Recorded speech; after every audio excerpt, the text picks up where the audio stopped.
Pues nada, le vamos a dar paso a Nerea Azcona, miembro de Eskuhutsik, antropóloga. Y bueno, empezamos con una ponencia, la violencia obstétrica en el modelo hegemónico y su relación con la caza de brujas, para abrir así camino. Así que adelante.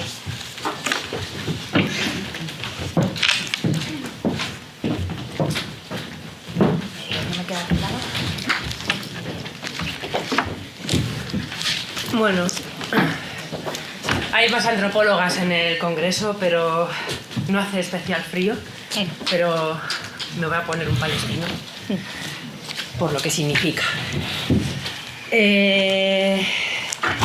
Increíble, María. Eskuhutsik, no he visto una asociación que mueva tanto y llevo toda la vida en el tercer sector de Euskadi y estoy impactadísima. Es increíble. Muchísimas gracias por la organización y por venir. Voy a hablar de voy a hacer un recorrido de siglos en media hora, o sea, va a ser muy, bueno, con muchas pinceladas, luego podemos hablar y luego también en el descanso, pero vamos, que voy a hacerme un recorrido aquí de cientos de años en un minutito, así que vamos a ver. Hay que esperar.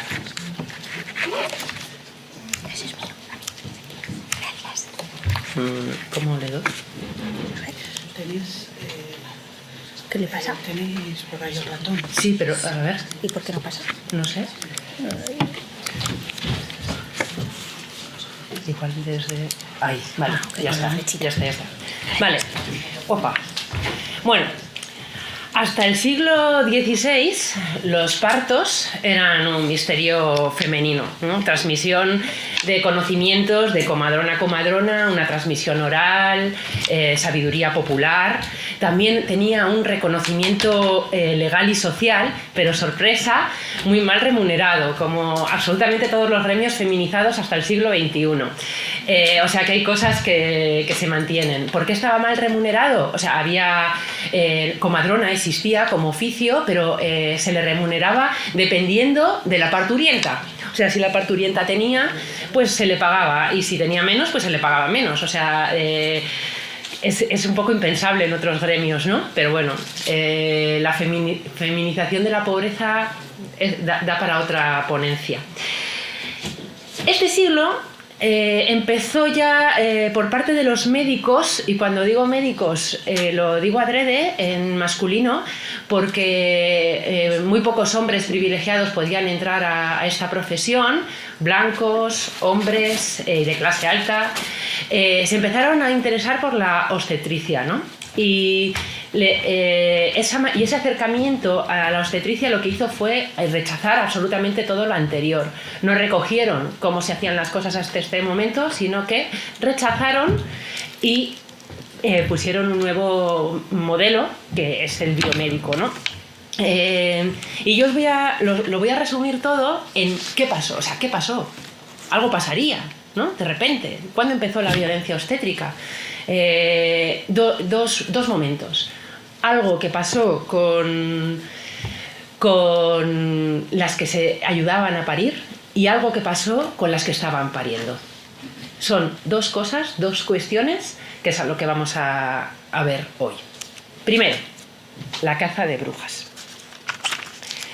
¿Qué pasó con las profesionales?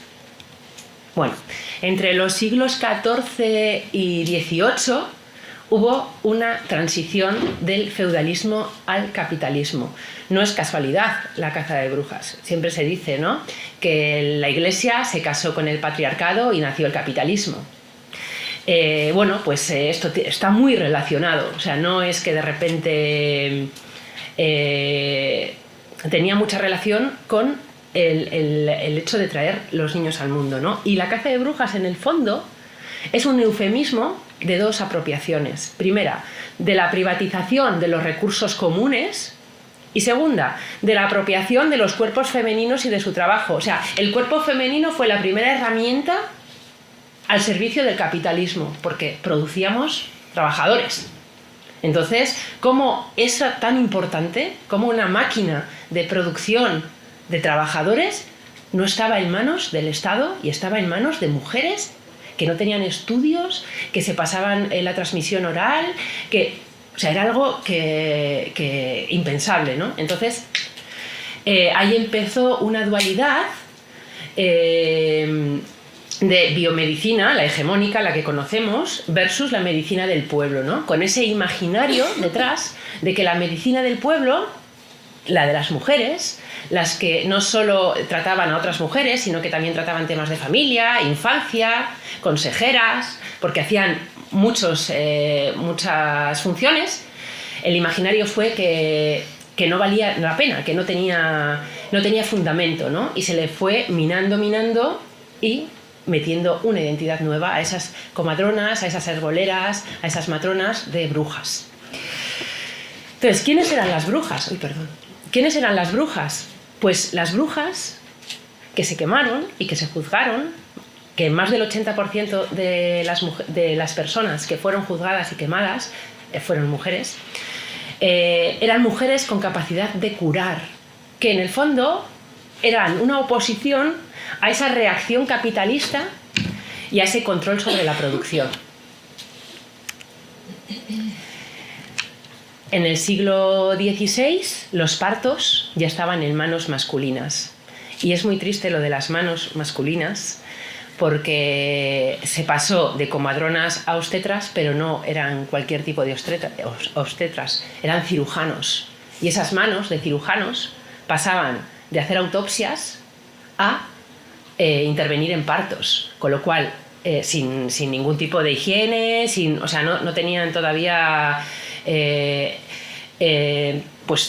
pues nada, no les parecía nada extraño, ¿no?, de hacer una autopsia y seguidamente ir al paritorio. Y aumentó muchísimo la mortalidad de madres y bebés por esa medicalización de los partos. Se medicalizó, pero como no había medidas higiénicas y había desconocimiento de técnicas de esterilización e higiene básicas, aumentó muchísimo la mortalidad. Volveremos a esto. Ojo, en el siglo XX volveremos a esto. Pero así. Ahí. No, aquí. Eso es. Un siglo más, ya digo que aquí vamos siglos por minuto. Vamos a una velocidad, pero bueno, para que nos hagamos una idea, el siglo siguiente ya el crecimiento poblacional se convirtió en un asunto de Estado. Todo lo relacionado con el capitalismo y la obstetricia totalmente se cayó bajo el poder estatal.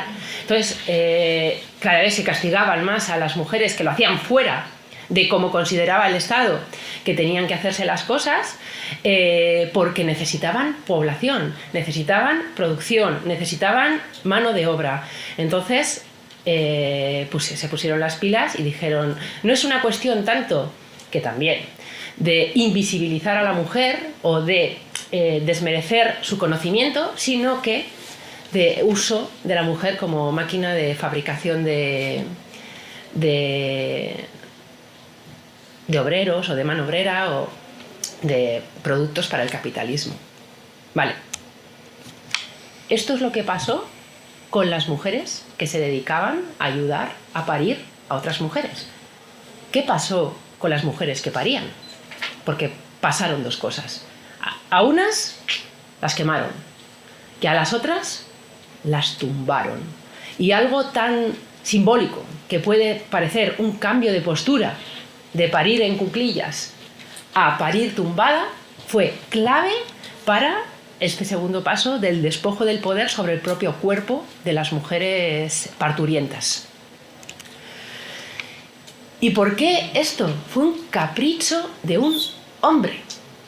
O sea, en el siglo XVIII, en 1738, el rey Sol, descendiente de Dios directamente, un hombre, quiere ver nacer a su hijo sentado. Bueno, quiere ver nacer a su hijo cómodo, porque era el rey Sol. Entonces lo sientan en el sillón y para poder ver a cómo nace su hijo, tienen que tumbar a su mujer.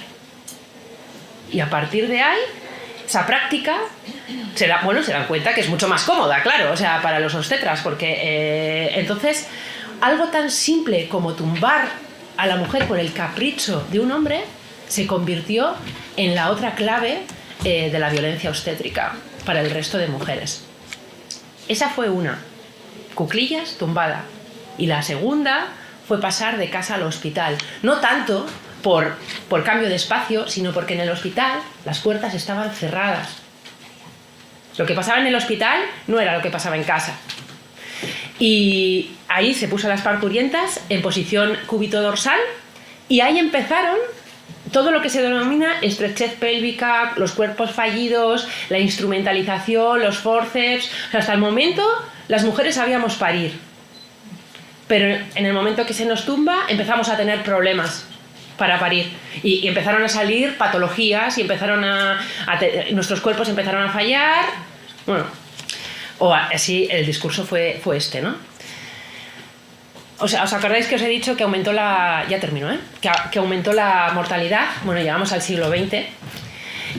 Mejoró, bueno, ya de antes, las medidas higiénicas, ya llevaba. Entonces, hubo un agradecimiento por parte de la obstetricia, de la biomedicina a la obstetricia, por el descenso de la mortalidad materno-infantil. Pero nadie se acordó que lo habían provocado esa biomedicina. O sea, están en los libros recogidos como la biomedicina fue ese agradecimiento porque fue la que consiguió descender esa mortalidad que lo que se olvidan es de la segunda parte, que previamente, siglos anteriores, la habían causado por esas cuestiones de falta de higiene, porque eran los cirujanos los que se encargaban de los partos. Y muy relacionado con lo del hospital y con la puerta cerrada, el cuerpo de las mujeres también se convirtió, no de todas las mujeres, pero sí de muchas mujeres negras, gitanas, mujeres de clase baja, en campos de experimentación. O sea, y tengo aquí, que lo he apuntado antes, usaban burundanga en los años 60 para los partos, para que las mujeres no tiene nombre, pero no, bueno, luego lo busco. Ah, sí, el sueño crepuscular, perdón. Le llamaban el sueño crepuscular y era burundanga directamente, que ponían a las parturientas para poder deshacer y que no se acordaran de nada. ¿Qué pasó? Que en toda esa experimentación, con toda esa instrumentalización, con toda esa medicalización del parto, las mujeres empezaron a tener pánico al dolor.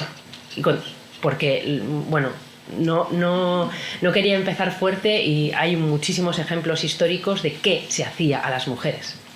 Cortes, bueno, horrible, pero no quería empezar así el congreso. Entonces la biomedicina se pone otra medalla.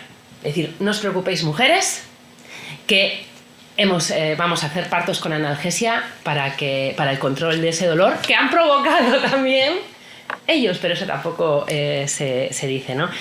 Y esa analgesia se utilizó efectivamente para que las mujeres dejaran de sufrir, pero también para que se entregaran, ¿no? Es una manera de no dar ningún problema.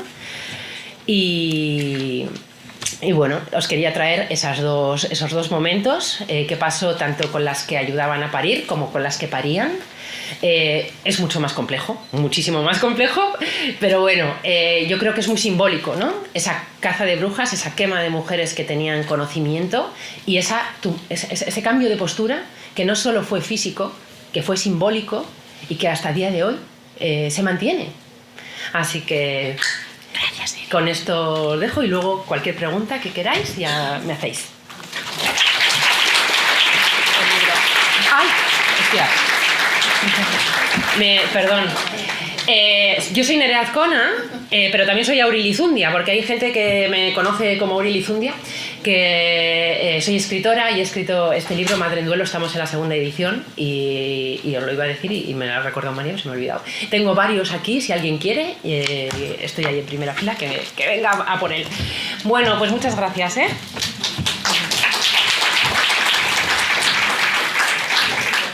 Bueno, seguro que algunas conocen a Berta porque impartimos un curso de duelo perinatal en el Colegio de Enfermería de Vizcaya y les puso patas arriba a trabajar el duelo para luego poder acompañar a familias en duelo.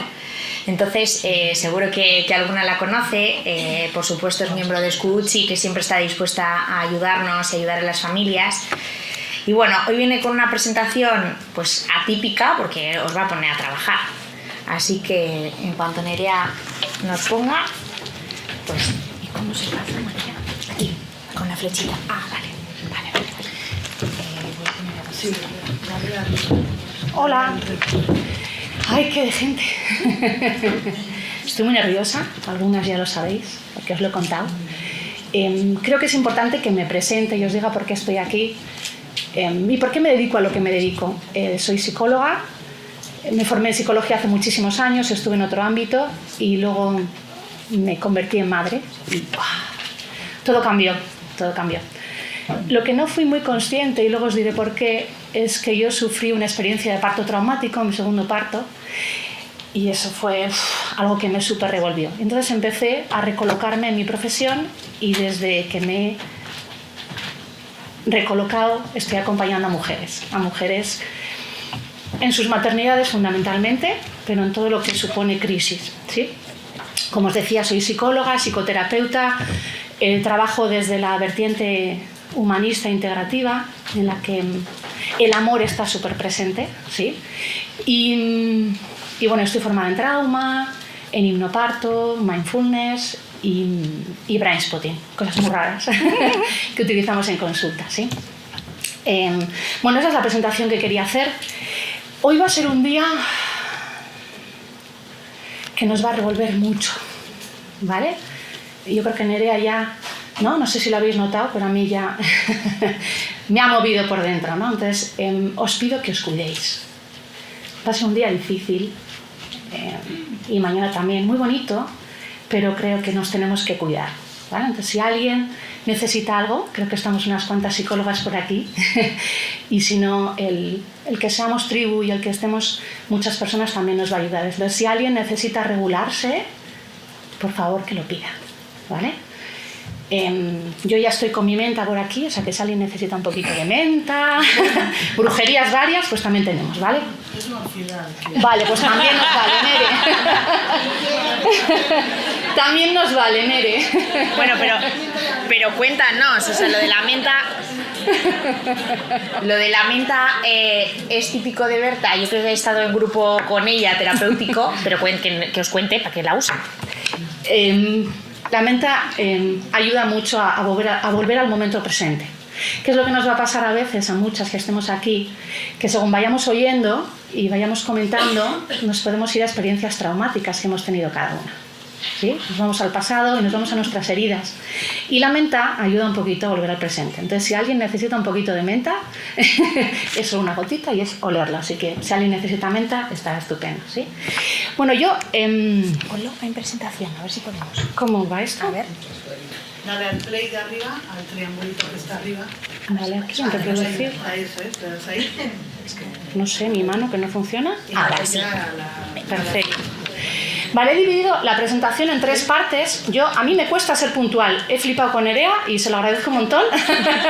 Porque a mí me cuesta ser puntual. De hecho, voy a poner un cronómetro y no me lo he puesto. ¿Me lo pones tú? Sí, vale. sí. No, pero prefiero porque son 3 partes y si no, igual me lío. Venga. Ahí, perfecto.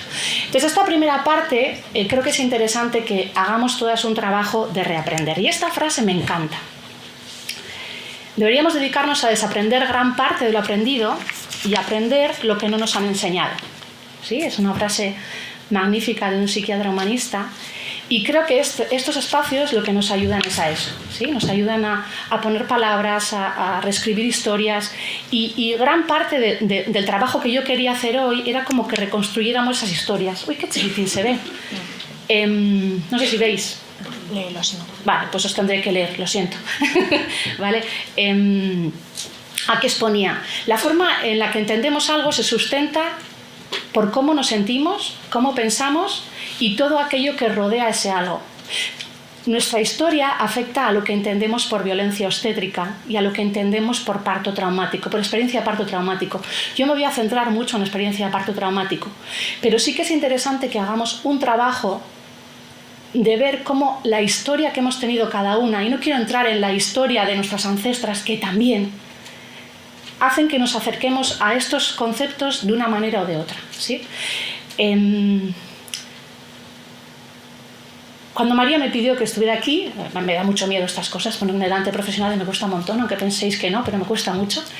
Yo me puse a pensar, ¿no? ¿Cuál es mi historia? ¿No? Y yo parto de una abuela que me decía hay que tener un pijama nuevo y unas bragas nuevas para ir al hospital. ¿Sí? Ahí ya yo tengo una relación con el personal sanitario, ¿no? Tengo un padre que hace unos años me dice, Berti, ¿pero tú crees en eso de la violencia obstétrica? Ostras, ¿no? Y tengo una madre que ha sido enfermera, ahora está jubilada, tuvo un parto de mierda cuando yo nací, horrible, con una experiencia de parto traumática brutal, y gracias a los señores y a las señoras que le estaban atendiendo yo estoy aquí. Como si ella no importara. Como si ella no existiera en ese parto, como si yo tampoco existiera. Claro, yo me acerco a mi maternidad, me acerco a mi parto y estoy acojonada, muerta de miedo, ¿no? Porque he tenido una historia que ha hecho que yo esté como estoy, ¿vale? Entonces, lo que me gustaría es que todas pudierais hacer como un balance de cómo esa historia que habéis tenido, esa historia vuestra, os hace acercaros a estos dos conceptos. Y además muchas sois sanitarias, ¿no? Y estáis dentro de un ámbito sanitario y eso también os afecta. Y me gustaría haberlo hecho hoy, pero claro, con media horita no me da tiempo. Entonces sí que voy a haceros un par de preguntas que quiero que las respiréis, que os dejéis sentir en cuerpo para ver cómo es para vosotras. Pero también os he dejado por ahí, ¿vale? Esto... Me siento súper moderna, te van trayendo un código QR, pero me ha parecido como fácil, ¿vale? He creado una guía para hacer esto en casa, ¿vale? Porque no nos daba tiempo a hacerlo aquí, y entonces las que os metáis en el código QR, me metéis vuestro correo electrónico y el lunes os va a llegar una guía para que podáis trabajaros y para que la podáis utilizar con las mujeres que queráis, ¿vale? Aquí no hay derechos de... no, ¿vale? Que sea una herramienta que podéis utilizar todas y que podáis acompañar a las mujeres desde ahí, ¿sí? Incluida meditación y una serie de cosas, pero bueno. Así que voy a saltarme esta. Daros como un segundo, ¿vale?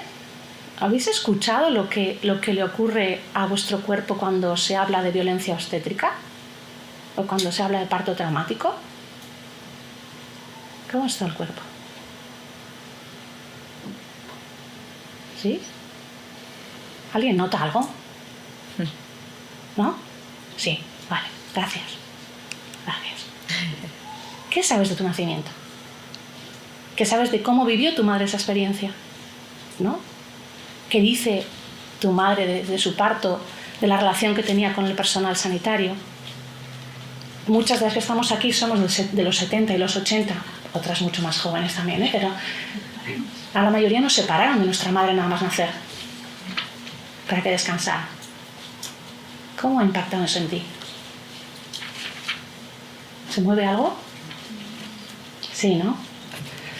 Por eso os decía que es interesante que nos cuidemos hoy. Al igual es importante que te preguntes por la relación que tienes con el personal sanitario, ¿no? Lo que yo os decía, ¿es una relación de respeto y confianza, de igual a igual, o es una relación de poder, una relación basada en el miedo? Es importante que nos lo preguntemos. Porque luego acompañamos a mujeres y nos toca en lo nuestro. Y entonces les toca a ellas en lo suyo también, ¿sí? Bueno, todo esto lo vais a tener en esa guía si la queréis, ¿vale? Que os la pongo a vuestra disposición. Y si necesitáis hacer así, estará bien, ¿no? Un poquito. Suelto ahí un poquito. A mí me ayuda mucho este gesto. ¿Quiénes creo y siento que es fundamental que trabajemos esa historia con respecto a lo que es para nosotros, para nosotras, lo que es la experiencia de parto traumática o lo que es la violencia obstétrica? Para mí es fundamental primero que lo trabajemos las profesionales. ¿Cómo puedes acompañar a alguien? No, me pregunto muchas veces, ¿cómo puedes acompañar a alguien si no te lo has trabajado tú? ¿Desde dónde acompañas? ¿Cuánta carga emocional hay en eso que estás acompañando? Yo he visto, y no es por criticar, pero yo he visto profesionales que siguen muy enfadadas por su experiencia y que trasladan ese enfado a las mujeres con las que están trabajando. o que les piden que tengan prisa por denunciar, por ejemplo, ¿no? Es importante que te lo trabajes tú, que tú hagas un trabajo previo para poder acompañar a esas mujeres. ¿Y quiénes son las otras personas que a mí me parece fundamental que se trabajen este trabajo de relación con su propia historia? Las mujeres que han sufrido una experiencia de parto traumática. Porque nuestras creencias y nuestras normas sociales y morales influyen en la elaboración posterior del trauma que hayamos sufrido. Os pongo un ejemplo. Un oso, por ejemplo, le viene un león y ve que tiene la batalla perdida y no se avergüenza de darse la vuelta y echar a correr. Una iguana que ve que hay un águila por aquí por arriba, de repente se hace la muerta, ¿no? Y no se avergüenza. Pero ¿cuántas mujeres tengo yo en consulta que me dicen tenía que haber hecho algo, Berta? Me siento avergonzada, me siento fatal. Y eso son todas las creencias que traemos. Ese tienes que poder, tienes que hacer, tienes que ser fuerte, ¿no? Entonces es importante que estas mujeres puedan trabajarlo.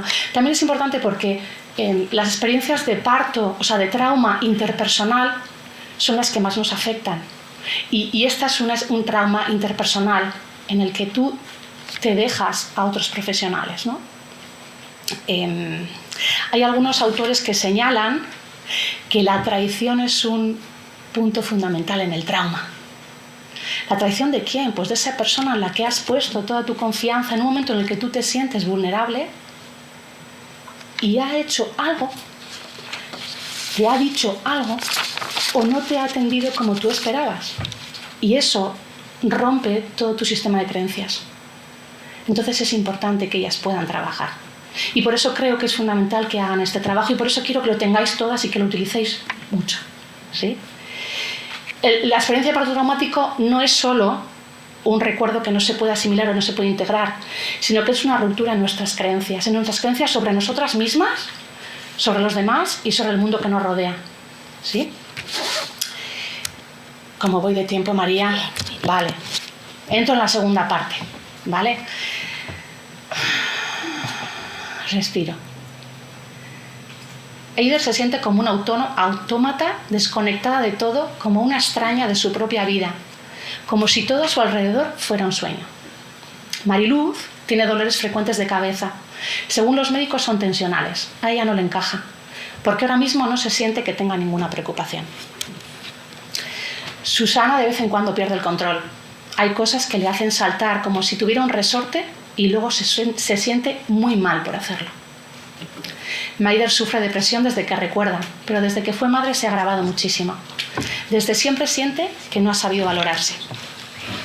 Natalia tiene problemas de memoria. Se le olvidan trozos de lo que le pasa. A veces se encuentra haciendo cosas que no sabe por qué las hace. No consigue dormir aunque su bebé duerma.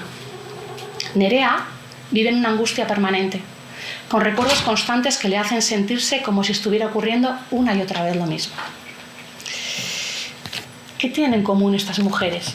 ¿No? Porque si van a un profesional de la salud sanitaria, o sea, de salud mental, probablemente les diagnosticará de cosas muy diferentes, ¿no? ¿Qué tienen en común? Todas han pasado por una experiencia de parto traumático. Todas. Fijaros qué variedad, ¿no? Por eso es tan difícil trabajar el parto traumático. ¿Qué tienen en común? Todas tienen sus emociones alteradas. Unas las tienen muy desbordadas y otras están desconectadas de su mundo emocional. Y otras alternan y van pasando de una y otra. ¿Qué más tienen en común? Todas tienen un conflicto permanente consigo mismas. La que tiene depresión se pelea con sus recuerdos. La que no controla, no tiene control sobre sus impulsos, se avergüenza de sí misma. Otras no saben ni quién es, ¿no? Tienen un grave conflicto consigo mismas. También suele pasar que las mujeres que han sufrido un parto traumático hay como mucha diversidad con respecto a la conciencia que tienen sobre lo que les pasa primero, porque a veces se diluye en un posparto, ¿no? Se diluye, como es un posparto, como no duermes, como es un bebé, ¿no? Pues no se ve. Y luego también hay mucha mucho diferente nivel de conciencia con respecto al origen de esas dificultades. Un parto traumático no es solamente esa experiencia que se ha sufrido, sino que sigue influyendo en la relación de la mujer con los demás, consigo misma y con el mundo que le rodea. Voy a entrar en lo que es trauma, ¿vale? Voy a intentar no usar palabras de psicólogo y cosas de esas, ¿vale? Vamos a intentar que se entienda fácilmente. El trauma provoca un trastorno en la regulación del sistema nervioso. Las mujeres que han sufrido un parto traumático se encuentran en una situación de amenaza vital permanente, ¿sí? Ahora lo entenderemos. Alternan entre estados de hiperactivación con estados de hipoactivación. Los estados de hiperactivación están muy relacionados con síntomas de reactividad emocional, de desbordamiento emocional, sienten que como que se sienten fuera de su cuerpo, tienen imágenes intrusivas, pensamientos obsesivos, incluso temblores. Y solo alternan con estados más hipoactivos, que tienen que ver con síntomas más relacionados con un estado de afecto plano, con dificultades para pensar, para concentrarse, para dormir, incluso mareos, ¿no? O sea, que van alternando entre momentos en los que tienen como un desbordamiento emocional con mucha actividad y otros momentos en los que están anestesiadas a nivel emocional. Yo no voy a meter aquí, porque no me daba tiempo, pero no voy a meter aquí al bebé. ¿Pero cómo se cuida un bebé así? ¿No? Porque vamos a hablar de ellas, de nosotras.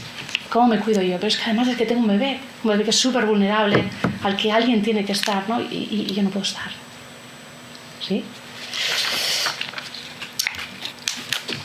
Me parece súper importante que entendamos el modelo de regulación emocional de Porges, Mafia Shiichi. Sí. Hay como dos cosas importantes a entender aquí. Una de ellas es que esa regulación emocional en los mamíferos se hace de manera jerárquica, y ahora lo vamos a ver, ¿vale? Y luego entraríamos en cómo el nervio vago es el implicado en la regulación de nuestro sistema nervioso autónomo, de nuestra regulación emocional, incluso de la regulación de las respuestas de supervivencia y salud. Voy a hacerlo fácil, ¿vale? Primero nos regulamos a través del contacto social. Los seres humanos y los mamíferos y las madres que están pariendo buscan la protección y la seguridad que nos ofrece la persona de la que dependemos, ¿no? ¿De quién dependemos cuando estamos dando a luz? En un centro sanitario. Entonces buscamos regularnos a través de ellas. Calmamos nuestros estados de alerta en interacción social, ¿sí? Entonces sería la primera parte en la que la mujer se puede regular. Si esto no funciona, si esto falla, tratamos de protegernos a través de la activación del sistema nervioso autónomo simpático, tratando de huir o luchar, lo que se llamaría el sistema de defensa más activo. No es fácil huir ni luchar en un paritorio, ¿no? No está aconsejado, ¿no? Si esto no funciona, como os he dicho, es jerárquico, entraría en funcionamiento el sistema más primitivo, el sistema de defensa pasivo, ¿sí? En el que está fundamentalmente la congelación y la disociación, ¿sí? Vamos a entrar un poco ahí. En situaciones en las que la mujer no puede escapar y no puede luchar, se activa de manera automática. Quiero que entendáis que todo este jerárquico es automático, no es que lo decides tú, se hace automáticamente, ¿vale? Y está biológicamente preparado, porque además cuando tú entras en congelación segregas endorfinas, que son calmantes naturales. O sea, está biológicamente preparado. Cuando no puedes huir, no puedes luchar, entras en lo que se llama la muerte fingida, la congelación, la parálisis, la congelación, ¿sí? Es esa iguana que yo os decía, que hay un águila y parece que está muerta. No lo hace tampoco de manera consciente, es automático, ¿sí? Cuando una persona se siente desbordada y abrumada por todo el impacto emocional que está sufriendo, su sistema de alerta permanece disparado durante demasiado tiempo. Eso hace que ese exceso de estrés mantenido de manera regular haya un exceso de cortisol en el cuerpo, porque tiene que haber más azúcar en sangre, por si acaso necesito una recarga energética para actuar, ¿no? Ese exceso de cortisol en el cuerpo, mantenido de manera ciertamente prolongada, lo que hace es que el hipocampo no funcione. ¿Por qué os cuento esto? Porque va a ser muy importante para que luego entendamos lo que es la disociación. Si el hipocampo no funciona, dificulta que esa experiencia vivida pueda ser integrada como un recuerdo pasado. ¿Sí? Y lo entenderemos ahora. El hipocampo se encarga de traducir lo experiencial a lo narrativo y está muy relacionado con la memoria. Y hace 3 cosas fundamentales, que son la contextualización, la secuenciación y la simbolización. La contextualización es poder poner la experiencia, ubicarla en un momento concreto. ¿Sí? La secuenciación es entender que toda experiencia tiene un inicio, un desarrollo y un final. Y necesitamos un final para que eso sea pasado. ¿Sí? Si el hipocampo no funciona, ni puedo contextualizar con lo que generalizo y tampoco le pongo un final con lo que sigo viviendo en mi trauma, de alguna manera. ¿Sí? Y luego está la simbolización, que la simbolización es la capacidad de poner palabra a eso que está ocurriendo y poder contarlo. No podemos contarlo a veces.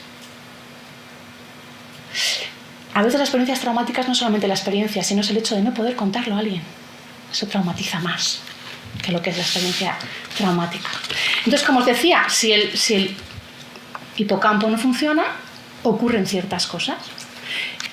Ocurre esa congelación a nivel corporal, pero también ocurre una disociación. ¿Qué es la disociación? La disociación es la fragmentación. Es la fragmentación de aspectos de la experiencia que no se pueden guardar en una memoria verbal y que se guardan en una memoria corporal, en una memoria somatosensorial. Que cuando yo esté en una experiencia que de alguna manera me recuerde o hay algún estímulo que me recuerde a ese momento de experiencia traumática, mi cuerpo se va a la experiencia traumática. Entonces una mujer que está en el dentista al de 1 año de haber dado a luz, que ella no considera que ha tenido un parto traumático, o sí, no lo sé. De repente huele algo y le lleva su cuerpo a su experiencia traumática. Y eso es un flashback de la pera. Porque lo vive con la mismísima intensidad que si estuviera pariendo. Y es un impacto muy, muy duro. Muy, muy duro. ¿Vamos? ¿Sí? A mí me cuesta, ¿eh? Uf. Así que una tarea fundamental en el acompañamiento de las mujeres que han sufrido una experiencia de parto traumática es trabajar con el cuerpo. Vital, fundamental. Pero eso a veces las mujeres vienen al psicólogo o al psicoterapeuta y te dicen, ¿qué me dices? ¿Que ande o que corra? ¿O qué? ¿No? Pues sí, es que el cuerpo tiene que estar. Sí.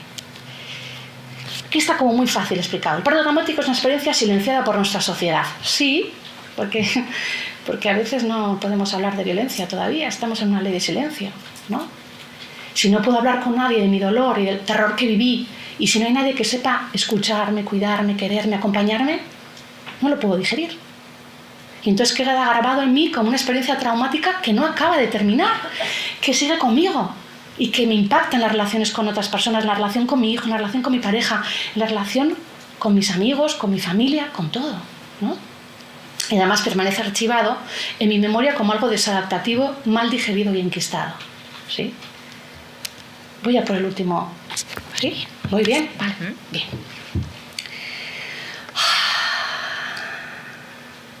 Quiero meter muchas cosas y tenemos poco tiempo. ¿Vais bien? ¿Sí? ¿Vais bien? Vale. ¿Qué necesitan las mujeres que han vivido una experiencia de parto traumático?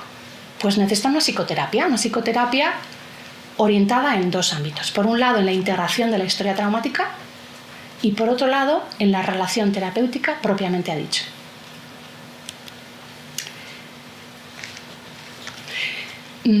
Establecer la seguridad en la relación terapéutica con nuestra implicación y presencia. ¿Qué conlleva esto? Nuestro sistema nervioso está orientado a la búsqueda de la seguridad, ¿no? Y empleamos a otros para sentirnos seguros. Yo no puedo mirar mi experiencia traumática si no estoy calmada, si no estoy en seguridad. Entonces, una psicoterapia lo que te ayuda es a tener ese espacio de calma y seguridad para poder mirar hacia adentro, para poder mirar eso que me está pasando, esa experiencia que tengo almacenada. ¿Os acordáis de eso que hablaba de la jerarquía, no? Pues eso es el primer paso. En una relación interpersonal me aprendo a regular, ¿sí? Me hace mucha ilusión esta foto, os lo tengo que contar porque si no, no paro. Es mi consulta y es mi cuñada, que ha dado a luz en julio. Lo que no me hace tanta ilusión es que ha tenido un parto muy traumático. Ahí está. Está lidiando con su posparto. Ay, me emociono. Modular y regular la intensidad de la experiencia es vital en el proceso de terapia. Acompañar que las mujeres aprendan habilidades para regular sus emociones. Estas mujeres que hemos sufrido un parto traumático no tenemos habilidades para regularnos emocionalmente. Y pasamos de estar súper emocionadas, de repente un desbordamiento emocional, a estar con un afecto plano. No sabemos cómo regularnos. Debemos aprender a regularnos, a saber que tenemos recursos y a tener autocompasión con nosotras mismas. ¿Os acordáis también del oso que no tiene vergüenza? Pues esa es la parte de autocompasión.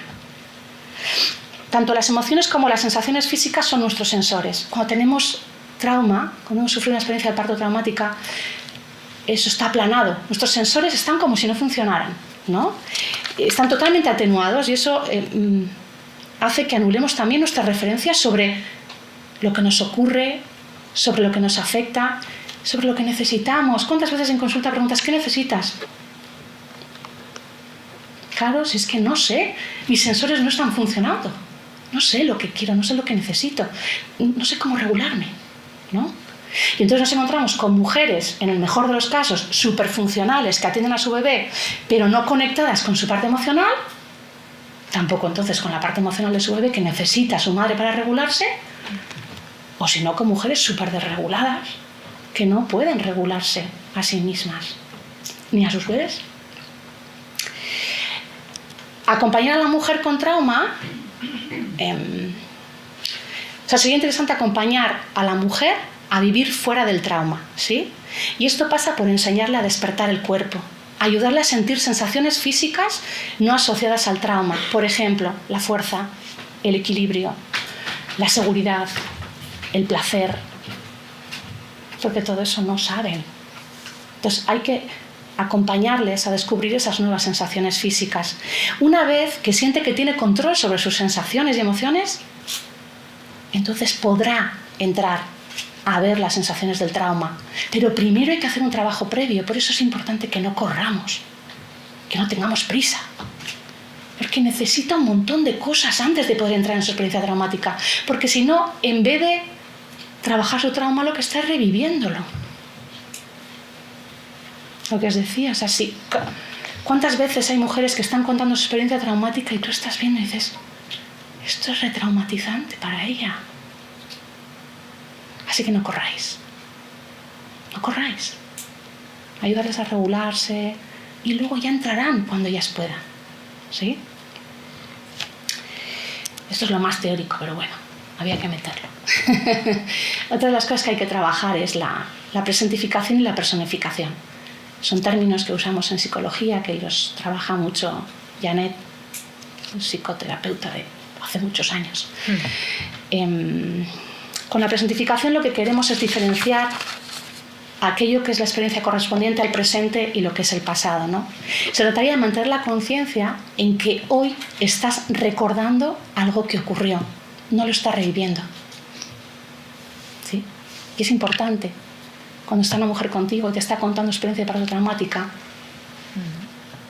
estoy aquí, ¿eh? Estoy contigo, estamos aquí, no estás allí. No es lo mismo. ¿Sí? Y la personificación trataría de apropiarse de su propia experiencia, ¿no? Habilitarla de nuevo. Esas partes que quedaron fragmentadas, volver a asociarla. Esa parte que se disoció, volver a asociarla. Cuando podemos volver a ver lo ocurrido, aquello que nos dañó y las emociones intensas todavía atadas a ello con una mirada compasiva y amorosa, facilitamos lo que se define como neuroprocesamiento. O reprocesamiento del trauma. A mí me gusta mucho más reprocesamiento del trauma, que es un trauma, ¿vale? El neuroprocesamiento queda muy chulo, pero no, es un trauma, ¿vale? debemos entender que nuestro cerebro es neuroplástico, ¿sí? Y tiene la capacidad de la plasticidad. Y eso hace que podamos hacer nuevas conexiones a lo largo de toda nuestra vida. Así que cada vez que volvemos a revisar aquella experiencia traumática, pero sabiendo que estoy en el presente, sabiendo que soy una mujer adulta, sabiendo que tengo recursos y viendo que alguien me está acompañando de una manera amorosa y presente, estoy incorporando nuevas experiencias corporales a esa experiencia traumática que quedó grabada. Y de esa manera es como se va trabajando el trauma, incorporando nuevas experiencias a esa experiencia traumática, para poder mirarla de otra manera. Observar y conocer la experiencia que fue interrumpida y organizada para poder sobrevivir. La disociación es cuando mi mente cuando mi cuerpo no se puede ir, mi mente se va. ¿Sí? Entonces se trata de volver a traerla.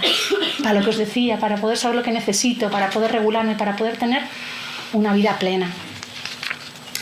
Y acabo.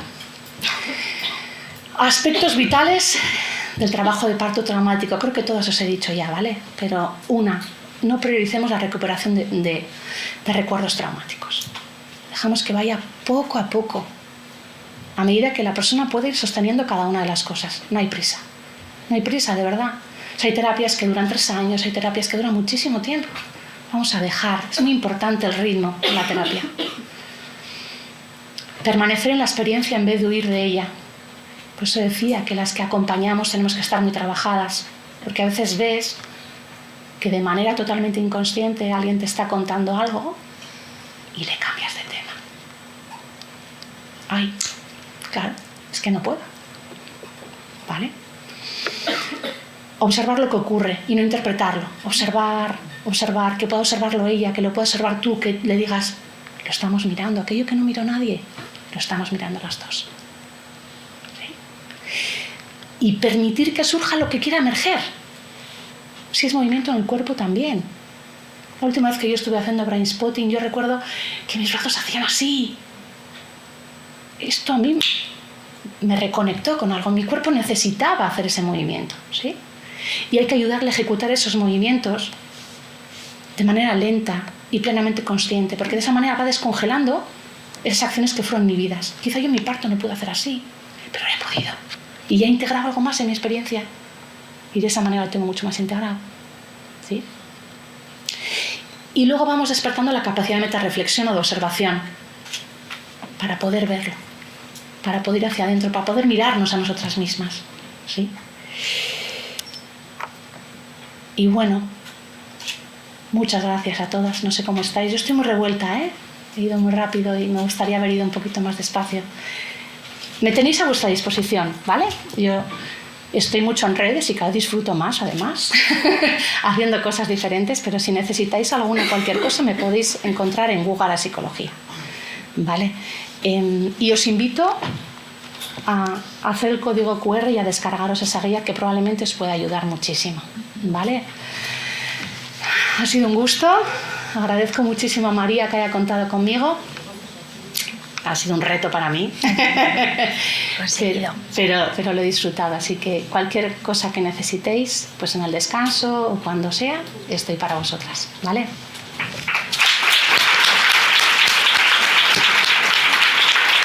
Gracias, amores. Bueno, vamos a continuar con otra ponencia que... Estas cosas de la salud, ¿no? Y del estreptococo que tenemos ahora por todos los lados. Tenemos a Olga María, que es la próxima ponente, que no ha podido venir, venía desde Sevilla, nos ha grabado su ponencia. Va a hablar del posparto y de la lactancia materna. Bueno, era un tema que queríamos tocar. Tenemos además por aquí a representantes de nuestro banco de leche de Euskadi y nos parece que es también muy importante, ¿no? Hablar de esa lactancia materna.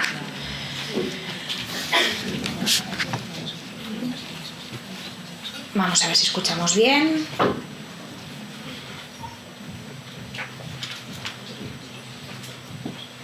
Buenos días a todas, un placer saludaros. Mi nombre es Olga, soy de Sevilla y soy psicóloga clínica y perinatal. Mi exposición tratará sobre el posparto y la lactancia en duelo.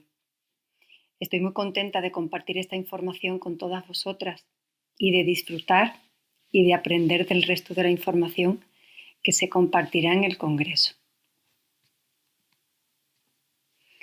Para comenzar, y de manera breve, comentaré las diferentes terminologías en relación a la muerte perinatal, según el momento en el que ésta se produzca. Entendemos por muerte perinatal el fallecimiento del bebé en las diferentes etapas entre la gestación y el nacimiento. Se considera muerte neonatal aquella que se produce entre el momento del alumbramiento de un bebé vivo y hasta los 28 días de posparto. Dentro de este periodo podemos considerar la muerte neonatal precoz, que va a ocurrir en los primeros 6-7 días, y la tardía, que ocurre entre el día 7 hasta el 27 tras el nacimiento. Hablamos de muerte fetal a la ocurrida durante el embarazo a partir de las 22 semanas de gestación. Señalar que hay diferencias a partir de cuántas semanas se considera muerte fetal desde el punto de vista médico y legislativo, el cual dice 26 semanas. Cuando la muerte se produce entre las 22 semanas de gestación y los 27 días de posparto, hablamos de muerte perinatal. Comprobamos que con este término de muerte perinatal englobamos los dos anteriores. Y en los casos de menos de 22 semanas de gestación, hablamos de aborto espontáneo.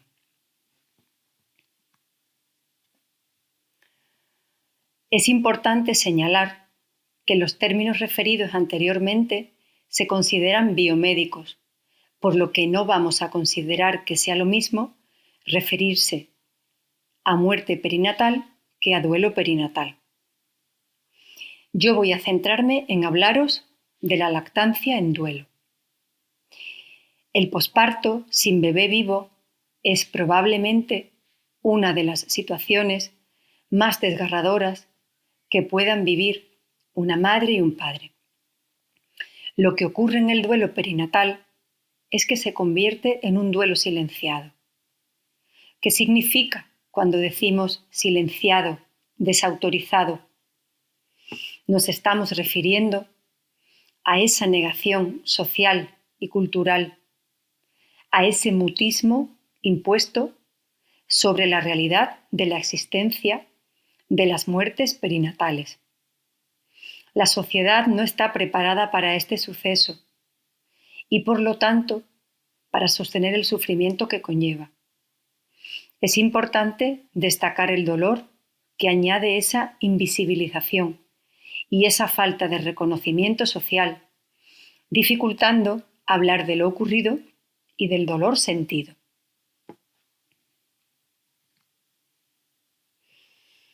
Es importante tomar conciencia de la falta de información clara y la información errónea que reciben las mujeres acerca del manejo de su lactancia, hecho que se complica aún más en la lactancia sin bebé, convirtiéndose en otra arista más del duelo silenciado. Dependiendo de la edad gestacional del bebé, en el momento de la pérdida, el cuerpo, de manera natural, puede cortar la subida de la leche. Sin embargo, la mayoría de las mujeres que pasan de la semana 25-30 de embarazo y pierden a sus bebés durante el embarazo o tras el parto, van a producir leche, activándose el proceso de lactogénesis con la separación de la placenta del útero. Como vemos, desde la semana 16 de gestación se inicia un proceso natural y fisiológico llamado lactogénesis 1, generando la producción de calostro, pudiendo ser eyectado por algunas madres antes del nacimiento de sus hijos. El calostro se va a producir hasta las 72 horas de vida. A partir del tercer, cuarto día de vida, se va a producir la transformación de esta leche a leche de transición. Para, por último, a partir del día 14, generarse la leche madura. Es por todo esto que, dependiendo del momento en el que ocurra la pérdida, tendrán que ofrecerse unas alternativas u otras. La lactancia en duelo. 2 pechos llenos de leche y de amor. El cuerpo de la mujer que entra en puerperio tras el fallecimiento de su bebé es exactamente igual que el de cualquier otra puérpara. La lactancia en duelo es aquella de la que nadie habla. Es esa lactancia en la que no existe esa persona a la que poder darle amor. Una de las constantes en la mayor parte de los testimonios de mujeres, quiero hacer constar que no quiero dejarme atrás en ningún momento a la figura paterna o a cualquier otro modo de pareja o circunstancia. Es la ausencia de apoyo y asesoramiento profesional en torno a qué hacer con su leche materna. La lactancia, después de una pérdida, es un área que los profesionales de la salud suelen evitar o ignorar, llegando a sentir las mujeres que sus opiniones ni se exploran ni se validan. Por ello, el reclamo de información y formación de los profesionales en saber qué hacer y cómo orientar al ocurrir una muerte perinatal. También es una constante que en la mayoría de los casos las actuaciones que se han seguido son la prescripción, sin información y sin el consentimiento de la mujer, de medicación para la inhibición farmacológica de la lactancia. Es muy importante saber que esta medicación tiene que ser proporcionada durante las primeras 24 horas tras el parto para aumentar su eficacia. Aclarar que unas fuentes hablan de en las primeras 24 horas y otras en las primeras 12 horas. Decir que no siempre es eficaz y que cuando ocurre, muchas mujeres se encuentran sin saber qué hacer con su leche y con sus mamas. Estos casos pueden derivar en dificultades emocionales en relación a la continuación de la extracción de la leche y ausencia de apoyo y asesoramiento profesional una vez más. Sabemos que un buen manejo de la lactancia materna ayuda en la elaboración del duelo. Antes de tomar cualquier decisión, lo más importante es tener claro que la decisión no es de los profesionales, sino de las mamás. Es necesario ofrecer el tiempo para poder pensar y hacer lo que mejor convenga y se desee en cada caso. Insistir en la importancia de la empatía por parte de los profesionales y de las personas cercanas, el apoyo, ese ecosistema de la mujer. Ocurre que por parte del exterior puede haber mucha prisa en acabar con todo, pero la realidad es que cuando un bebé muere, ya no hay ninguna prisa. Reclamar la importancia de la creación de guías de buenas prácticas y el reconocimiento y la atención individualizada.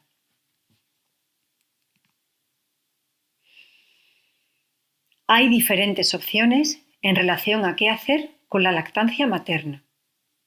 Una de ellas sería la inhibición farmacológica, siempre que fuese el deseo de la madre y ésta reciba el asesoramiento y la información adecuada sobre cómo hacerlo. Es importante saber que en todos los casos, la administración de la medicación no produce el cese de la lactancia, por lo que es necesario asesorar qué hacer si así ocurriese.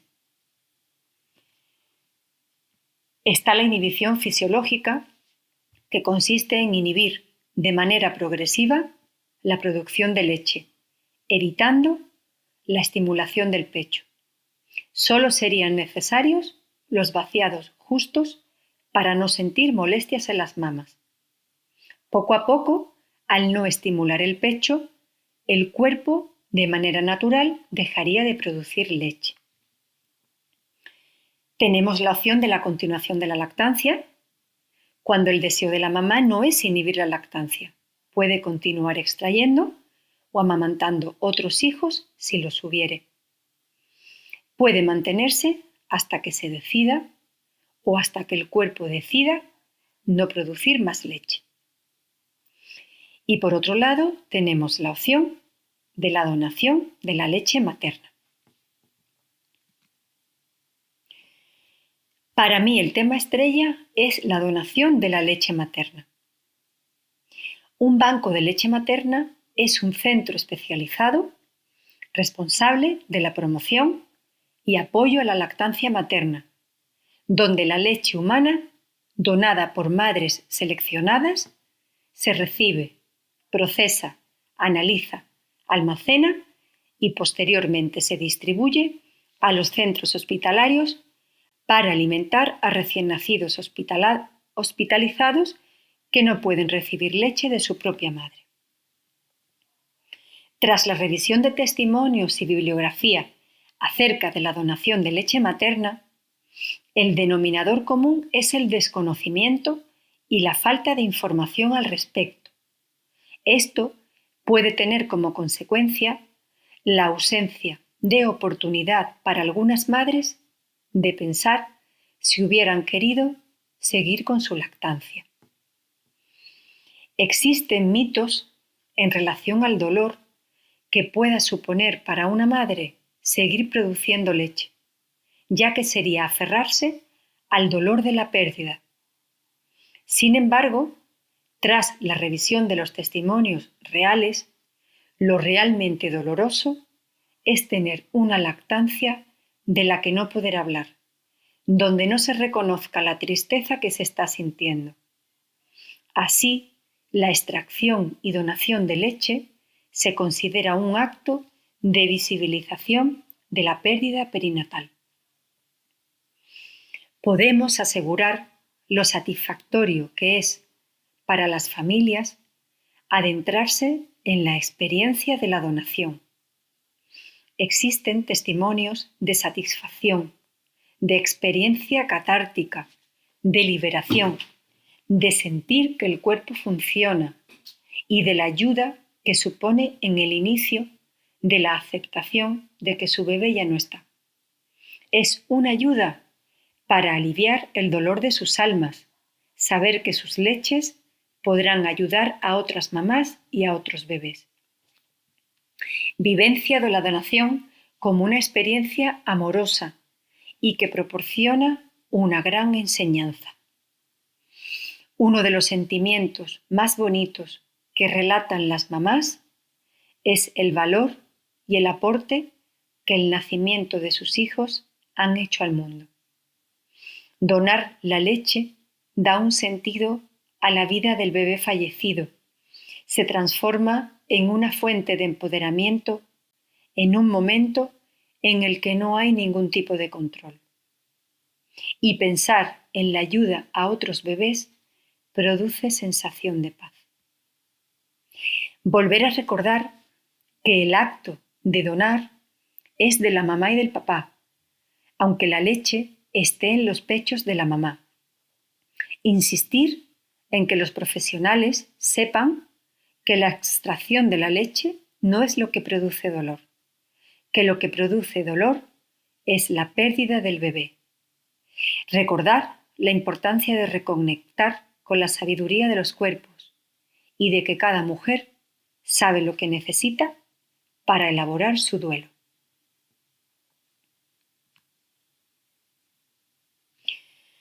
Como ya hemos dicho, no suele informarse a la madre de la posibilidad de donar su leche.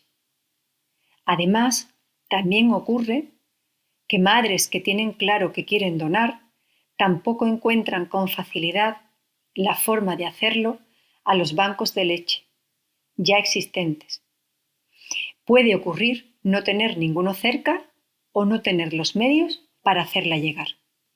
En muchos casos se recurre a las donaciones particulares.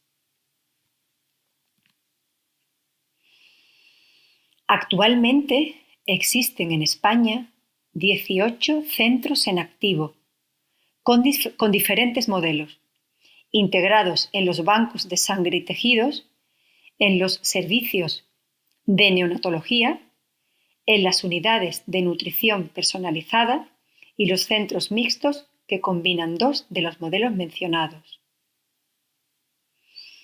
Tenéis todos los enlaces de todos los bancos de leches activos en España, dónde están ubicados y con quién se puede contactar. Habría que pinchar en cada uno de ellos y tenéis toda la información. Está el banco de leche del Hospital Virgen de las Nieves en Granada, en el Hospital Virgen del Rocío en Sevilla, el Hospital Reina Sofía de Córdoba, el Banco de Leche de Aragón, el Banco de Leche del Hospital Universitario Central de Asturias, el Banco de Leche del Complejo Hospitalario Universitario Nuestra Señora de la Candelaria en Tenerife, el Banco de Leche de Cantabria, el del Hospital Universitario de Toledo, en Castilla y León, en Cataluña, en la Comunidad de Madrid, en la Comunidad Valenciana, en Extremadura, en el Complejo Hospitalario Universitario de Santiago de Compostela, en Vigo, en las Islas Baleares, en Murcia y en Euskadi. Pinchando en cada uno de esos enlaces está toda la información. Bueno, compartir también que con la leche materna pueden hacerse joyas y jabones.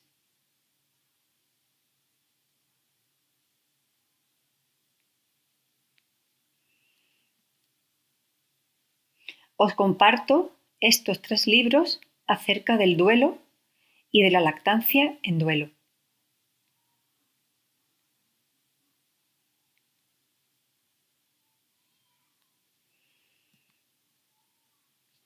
Aquí os comparto recursos de apoyo online.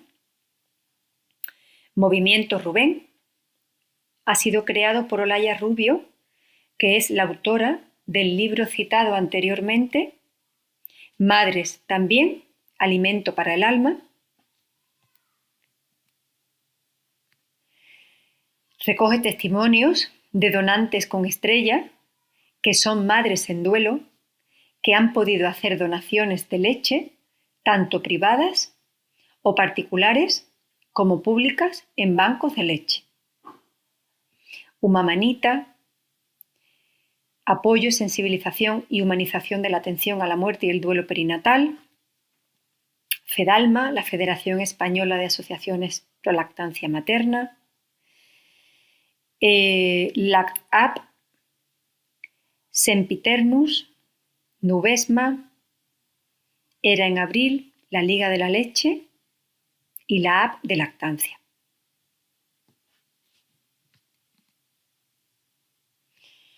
Como aspectos claves, resaltar la importancia de hablar con las palabras de verdad. Madre, muerte, dolor. Siempre proporcionar la información adecuada. Respetar los ritmos, dejar que la mamá, junto a quien tenga que ser a su pareja, decida. Y valorar la donación como un gesto de honrar y venerar al bebé fallecido, lo que nos da fe de que el bebé ha existido.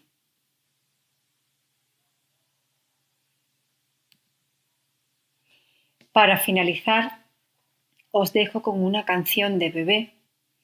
Me encanta la música y me parece que no he encontrado mejor manera de cerrar mi exposición con una canción hermosa. Muy contenta de haber compartido esta información con vosotras, de formar parte de esta comunidad, con mucho cariño, con mucho amor. Os dejo con la canción.